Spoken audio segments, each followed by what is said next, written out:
Here's the issue, Wolf, is what I believe, what you believe, or others believe is irrelevant. What matters here is the evidence and the facts. If President Assad is found to be responsible after an independent investigation for these horrific chemical weapons attacks, I'll be the first one to denounce him, to call him a war criminal, and to call for his prosecution, the International Criminal Court. Make sure that those consequences are there. But the key is now, with President Trump's reckless military strikes last night, it flew directly in the face of the action that the UN was working on at that time to launch an independent investigation, to find out exactly what the facts are, who was involved and who was responsible, so that the appropriate consequences could be levied. So, Congresswoman, when the Pentagon says it was the Syrian regime of Bashar al-Assad who was responsible, when the Secretary of State says that, the President says that, they all conclude that they have the evidence to back it up. They say Assad did it, his military did it. You don't believe them necessarily.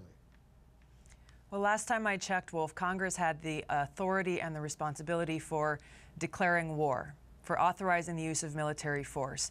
So whether the President or the Pentagon or the Secretary of State says that they have the evidence, the fact remains that they have not brought that evidence before Congress. They have not brought that evidence before the American people, and they have not sought authorization from Congress to launch this military attack on another country. The fact is that the United States has been waging this war, this regime change war now for years, covertly through the CIA to overthrow the Syrian government. The result of this has been the suffering of the Syrian people, hundreds of thousands of people dead, millions of refugees, and the strengthening of terrorist groups in Syria, like Al-Qaeda and ISIS, whose goal is to overthrow the Syrian government.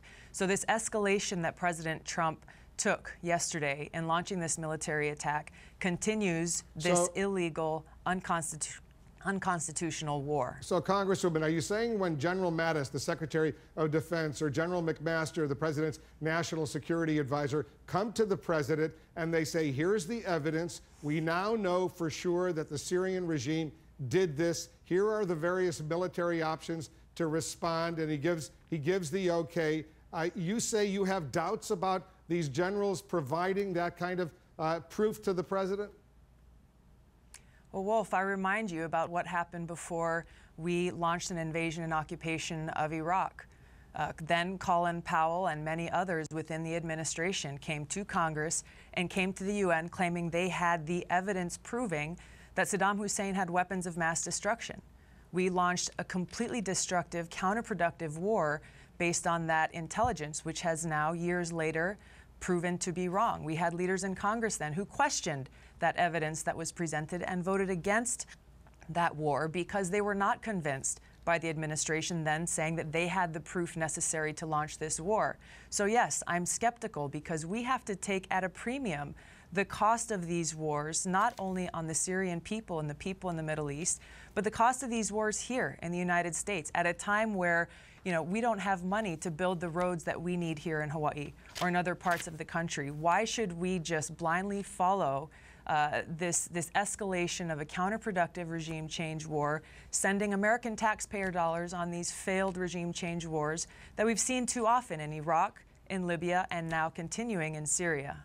Because the Pentagon says they have radar tracking that shows that Syrian regime planes were in the air at the time of this attack. They also say they have heat signatures showing that those planes dropped those chemical bombs in those areas where the civilians were exposed to that kind of nerve agent. But what I hear you saying is you don't necessarily buy that.